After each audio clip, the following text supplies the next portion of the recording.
Nous sommes dans une truffière donc, de 38 ans qui a été plantée par mon père. Et ce sont des chênes verts. Donc la truffe qu'on trouve dans la région, c'est la Tuber melanosporum et la Tuber plumale. Ce sont en gros les deux truffes que l'on récolte ici. Donc on a principalement donc, du chêne vert, que vous trouvez ici, et du chêne blanc. Donc vous allez participer à la découverte de la truffe, donc vous allez fouiller des truffes. Le chien en a marqué, donc c'est à vous. Et permettez-moi de vous offrir ces truffes, donc vous les apporterez. Alors la chance, si elle est belle, si elle est petite, moins de chance. Hein. Et nous voilà donc partis à la recherche de cette mystérieuse pépite. Vous voyez, quand elle le sent, quand elle prend l'odeur, elle est capable. C'est bon, c'est bon. Montre-nous, allez. Alors, allez. Les truffes se situent entre 5 et 15 cm dans le sol. La production ici, pour la région, qui est assez producteur, dans le chêne vert et le chêne blanc. Après, vous avez le tilleul, comme ça, c'est qu'elle est énorme. Des pins sylvestres, des bordures d'abricotiers.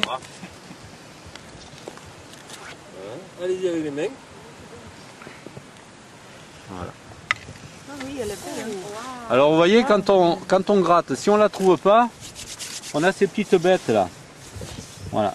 Vous voyez ces petites bêtes marron, elles pondent dedans, elles le grattent, elles le mangent. Ouais. Donc si vous ne la trouvez pas et que vous voyez ça autour, c'est que de toute façon elle y est, il faut la chercher.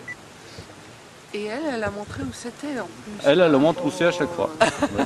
Ah oui. On ne trouvait pas et elle.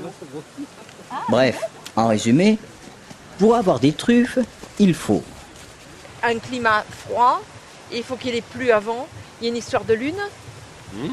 Bien. Hein, c'est ça. Bien. Tout à fait. Et de vent. Et le vent. Il nous sèche un peu la terre après les pluies. Voilà. Sinon on n'aurait pas pu rentrer. Que la truffe grossit mais reste quand même dure.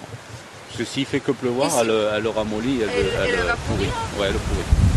Mais là, bon, il a plu, mais comme il y a le vent après, vous voyez, on n'a pas trouvé de truffe qui commence déjà à pourrir. Moi je trouve que Lily, bravo.